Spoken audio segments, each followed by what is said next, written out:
자, 존청 변호사님과 계속 이야기를 나눠보고 있는데 이번 시간에는 국내 부동산 정책 이대로 괜찮은가? 미국 vs 대한민국. 예. 이게 항상 나오는 질문이고 비교를 하고 물론 이제 어떻게 보면 미국이 이제 자본주의의 거의 어떻게 보면 최첨단이잖아요. 끝판왕. 네, 끝판왕이라고 할 수 있지만 우리는 또 이제 자본주의도 굉장히 빠른 시간, 단기간에 이루긴 했지만 아무래도 또 이제 공동체적인 그런 부분도 있기 때문에 이런 부분을 좀 감안해 두시고 한번 좀 들어주시면 좋을 것 같습니다. 알겠습니다. 일단 제가 좀 화두를 던지도록 하겠습니다. 제가 대표님하고 이야기를 나눠보니까 가장 좀 충격적이었던 게 1인당 아까 상속세 증여상속세 150억 공제라고요? 네. 그러니까 그게 이제 어떤 평생에 걸쳐서 그 정도는 내가 이제 해도 된다는 거잖아요. 그렇죠. 예를 들어서 어떤 사람이 그러면 200억을 증여 상속을 했어요? 네. 그럼 150억까지는 다 빼버리고 나머지 50억에 대해서는 그럼 과세한다는 거 아닙니까? 그렇습니다. 그냥 그것 또한 방법이 뭐 있다는 거죠. 네, 맞아요. 그럼 이제 거의 현실적으로 많이 없다고 하는데 국내 같은 경우에는 그게 없어요. 아시겠지만. 그리고 공제 같은 경우가 자녀 같은 경우는 뭐 10년마다 5천만 원. 네.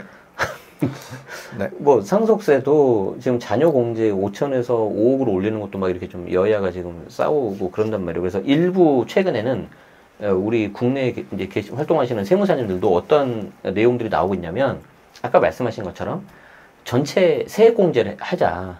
이 사람들이 근로소득 할 때, 회사 다닐 때 번 돈에 대한 세금, 그리고 집 살 때 또 내가 양도세 세금, 그거 다 줘야 되지 않냐. 그렇죠. 국세청 홈택스에서.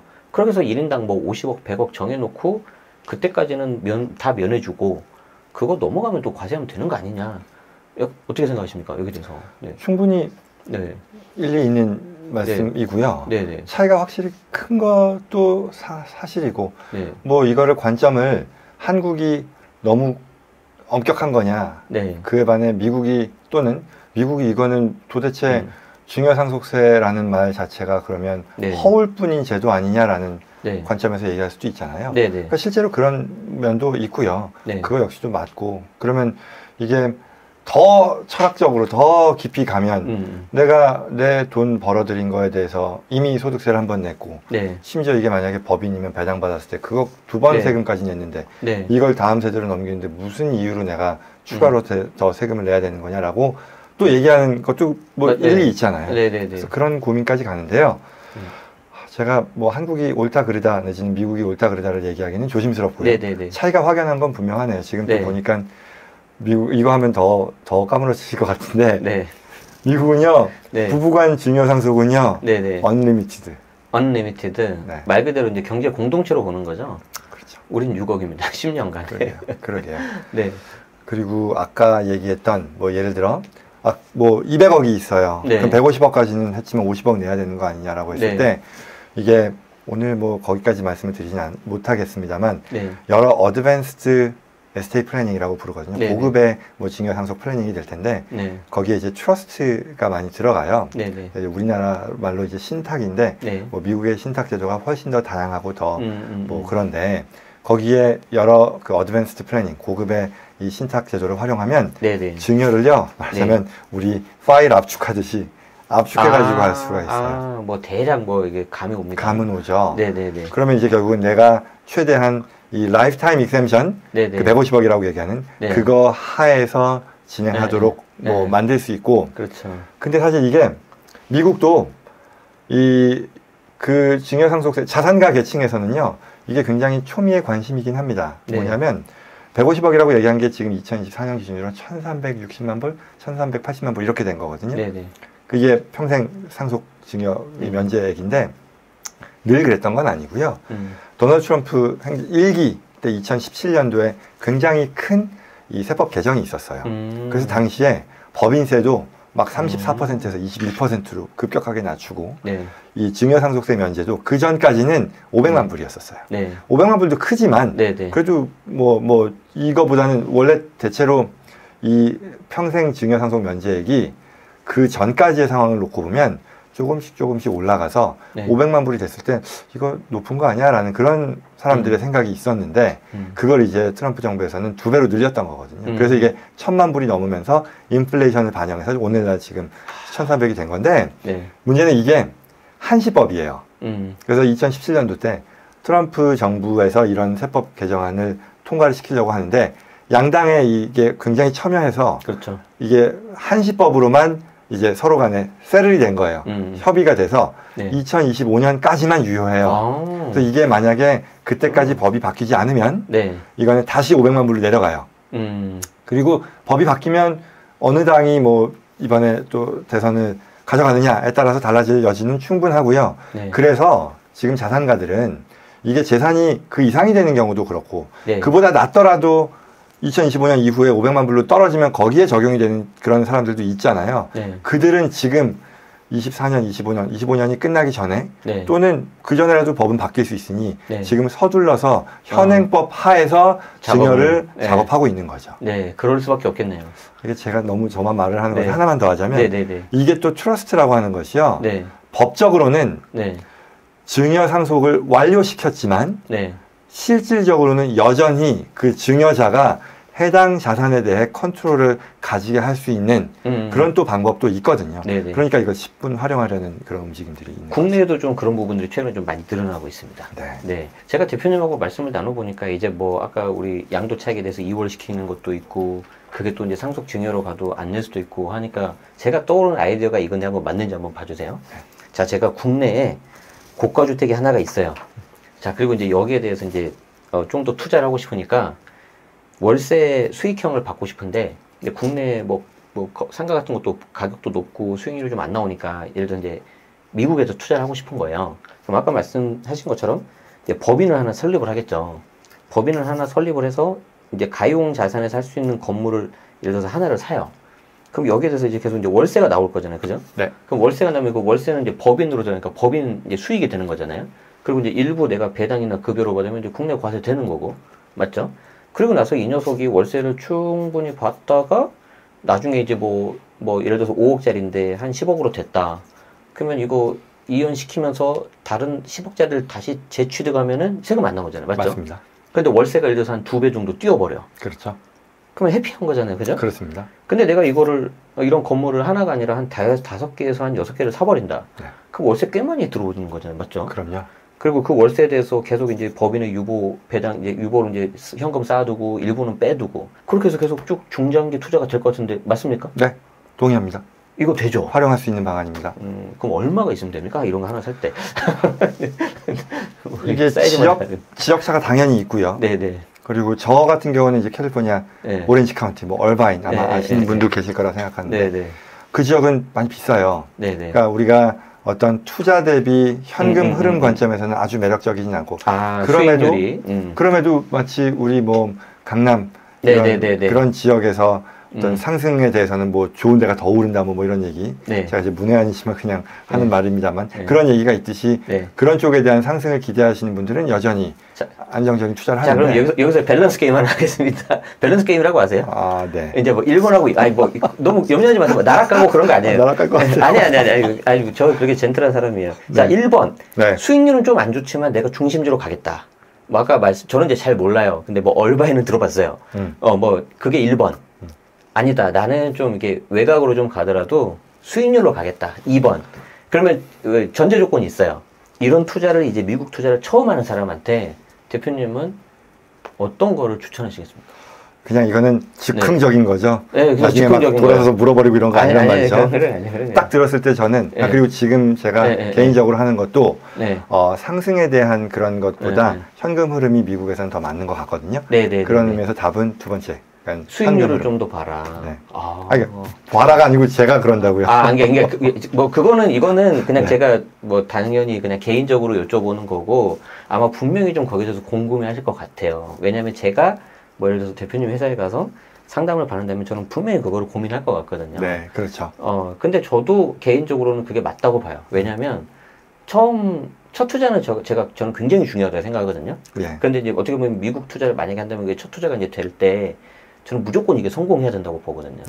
그래야 재밌잖아요. 그렇죠. 그래야 내가 또 하고. 그렇기 때문에 좀 수익률을 좀 봐서 이렇게 가는 게 어떤가. 제가 재밌는 얘기 하나 재미가 있을까? 뭐냐면 방금 얘기하신 것처럼 내가 부동산 투자를 해서 거기서 수익을 렌트 인컴을 받고 늘리고 그리고 거기서 또한 가치가 오르면 재투자해서 뭐 이렇게 쭉쭉쭉 하고 거기서 또 빼서 쓰고 뭐 하는 말씀을 하셨잖아요. 네네. 조금 제가 추가 정보를 좀 드리자면 네네네. 이런 게 있어요. 내가 특히 레버리지 투자 하잖아요. 네네. 여기서 우리는 지금 사례는 뭐 빚 내서 투자하고 이런 건 얘기는 안 했지만 네네네. 미국은 특히 주택담보 대출이 네. 한국보다 훨씬 더 성숙돼 있고 다들 일상적으로 네. 받아들여지는 투자 방식이란 말이죠. 네. 그렇다 보니 우리나라 한국처럼 변동금리도 아니고요. 네. 30년 만기 고정으로 하는 게 아주 일상적이었어요. 그렇다 보니 네. 모기지 레이트이 이렇게나 올랐음에도 불구하고 그렇게 사람들이 동요하지 않는 것이 그런 바탕이 있었던 거죠. 안정적으로 이미 저 픽스드로 고정으로 묶여 있는 게 있으니까. 근데 그게 중요한 게 아니고 얘기는 그래서 부동산 투자를 어떻게 절세로 활용을 하느냐면 지금 3부가 이런 기술적인 얘기 하는 거잖아요. 네네네. 그래서 부동산 투자를 예를 들어 내가 돈을 사업을 해서 잘 버는 사람이 있어요. 막 10억씩 버는 사람이라고 칠게요. 네네네. 이 사람이 이 10억을요 그대로 줬으면 소득세 내잖아요. 네네네. 근데 그걸 안 하고 안 할 생각으로 네. 그 10억을 잘 고기 사 먹는데 안 쓰고 모아서 거기다가 20억을 빚내 가지고 30억짜리 300만 불짜리 네. 임대부동산을 사요. 그러면 여기서 임대 수익 나오지 않습니까? 오케이. 근데 이 300만 불에 대해서 한국은 아마 그런 제도가 없을 것 같은데 네네. 미국은요 이 가속 상각이 있어요. 네네네. Accelerated Depreciation이라고 그래서 네네네. 아주 거칠게 정리를 하면 이 300만 불, 30억짜리 자산에 대해서요 아마도 잘하면 한 12억 정도, 120만 불 정도를 네. 바로 당해에 감가상각 갈 수도 있어요. 아, 당해에? 네. 그걸 나누는 게 아니고? 그러니까 원래는 내용 연수가 뭐 한 30년 뭐 이렇게 되죠. 맞아요. 근데 그거를 땡겨가지고 할 수 있다라는 얘기예요. 단순하게 하면 30년이니까 1년에 1억만 해야 되는데, 비용 처리를 해야 되는데 12억까지 네. 가속으로 해주겠다. 지금 이거잖아요. 그렇죠.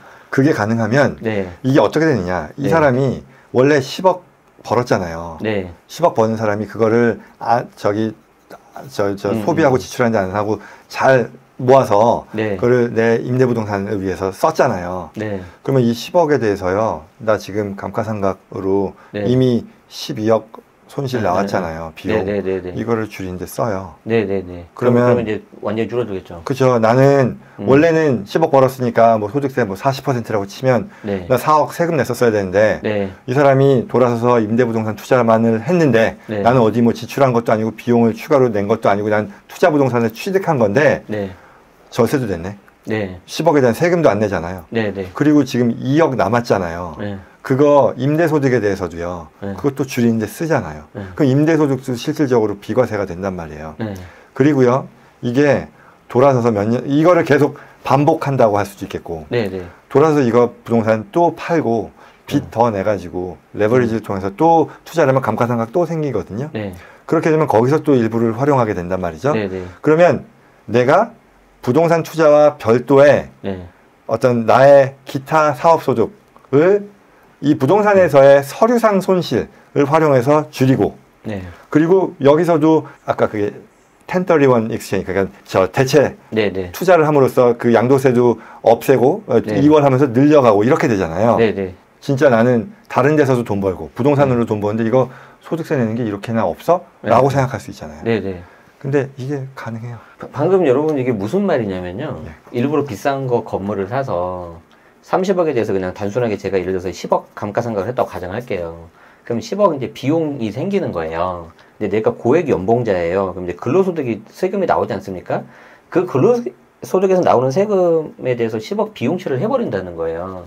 자, 그럼 여기서 이제 중요한 게 뭐냐면 국내 같은 경우에는 내가 감가상각을 30억짜리인데 10억을 해버리면 취득가가 20억으로 내려가요. 왜냐하면 이때 비용 처리를 한 번 했으니까 나중에 양도세 낼 때도 취득가를 낮춰야지 세금이 나와야지 이게 정당하다.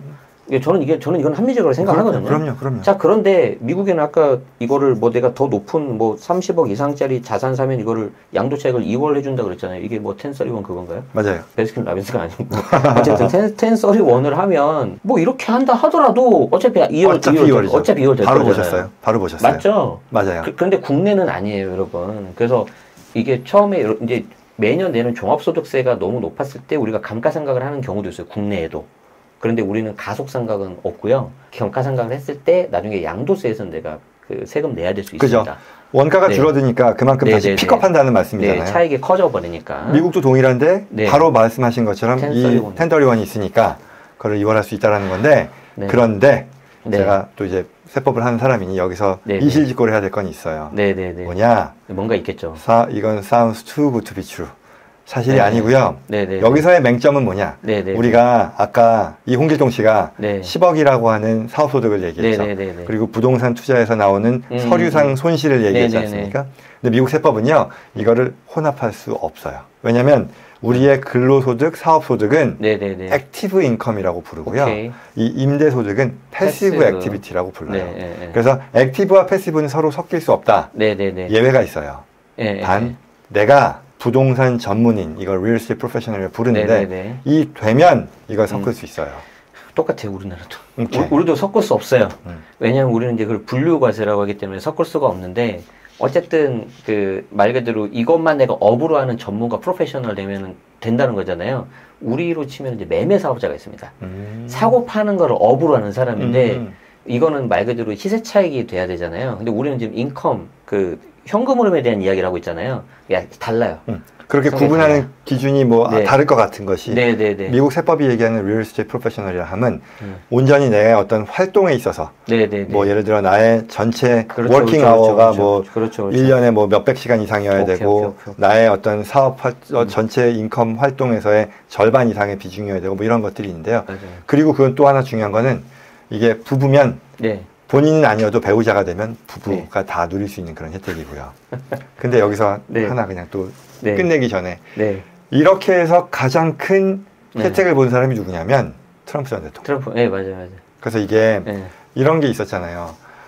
모든 대통령들이 본인의 세금 신고서를 다 공개하는 게 관행이었었는데 트럼프 전 대통령은 당시에 본인의 재직 기간, 재임 기간 중에 그거를 공개를 안 하다가 퇴임한 뒤에 의회의 결정으로 이게 공개가 됐어요. 근데 공개되기 전부터 사람들이 수근수근 됐었던 거죠. 저 사람은 이미 원래도 셀럽이었잖아요. 어마어마한 셀럽이었잖아요. 부동산 개발하면서. 그리고 뭐 NBC 뭐 어프렌티스 뭐 이런 걸로 어마어마하게 이 돈을 벌었단 말이죠. 근데 루머는 저 사람 돈을 그렇게 버는데도 세금을 하나도 안 냈다는 소문이 있어. 했어요. 그 뒤에 21년도 말에 의회의 결정으로 딱 공개가 됐는데 어떻게 됐을 것 같아요? 생각보다 혹시 없는 거 아니에요? 아니 그게 아니라 그 말이 맞았어요. 그 말이 맞았다는 거예요. 그래서 우리 같은 세법을 전문으로 하는 사람들은 짐작을 했죠.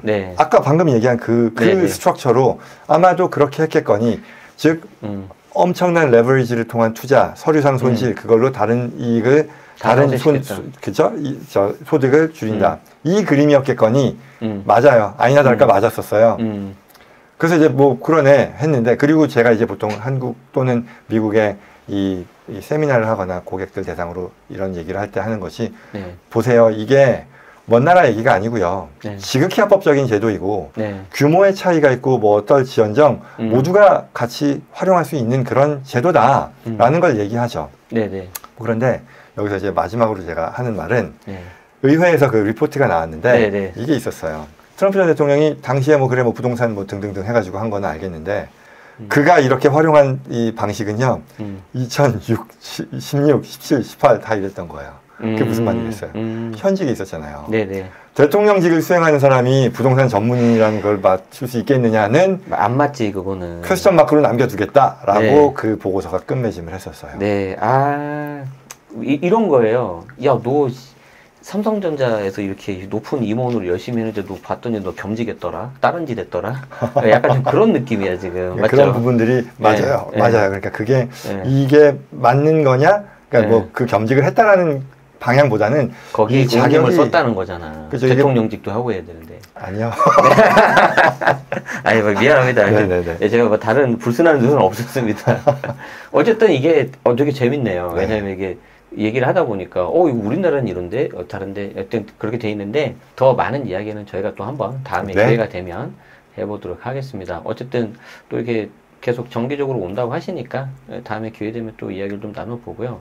마지막으로 저희 대표님 저희 우리 구독자분들에게 뭐 이렇게 좀 소감이라든지 좀 응원 말씀 또 이제 국내 부동산은 좀 많이 힘들다가 이제 최근에 이제 조금 약간 좋아지고 있거든요. 그래서 그런 거 해서 한번 응원 말씀 하나 부탁 좀 드리겠습니다. 다시 한번 이 자리 초대해 주셔서 우선 감사드리고요.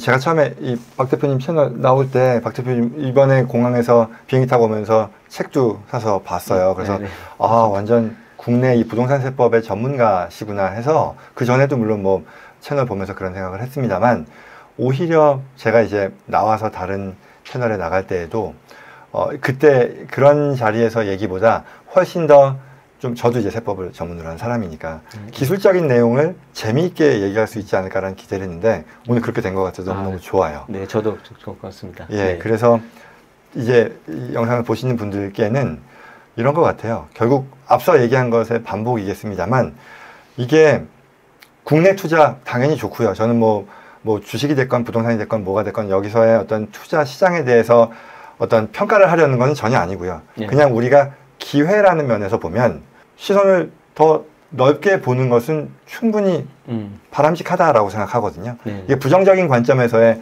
차선책을 찾는 것이 아니라 우리가 할 수 있는 그런 옵션을 최대한 우리의 이익을 위해 활용한다는 건 누가 뭐라 할 수 있는 게 아니잖아요. 그런 면에서 한국 투자뿐만 아니라 미국 투자, 게다가 이게 과거와는 달리 한국 내에서도 한국에 계시는 분들 또한 어렵게 접근할 그럴 대상이 아니더라라는 거를 꼭 전달하고 싶었고 저도 이제 1세대로서 가서 뭐 적어도 한국, 미국을 어느 정도는 또 다 아는 사람이 됐잖아요. 그래서 그런 것들을 좀 최대한 전달하려고 하거든요. 그래서 저도 뭐 부지런히 나와서 저희 유튜브 채널도 말해주세요. 구독하시고 알림 설정 하시면 좋을 것 같습니다. 그 미국 변호사 존청이라고 하는 채널인데 그 고정 댓글이 나와 있습니다.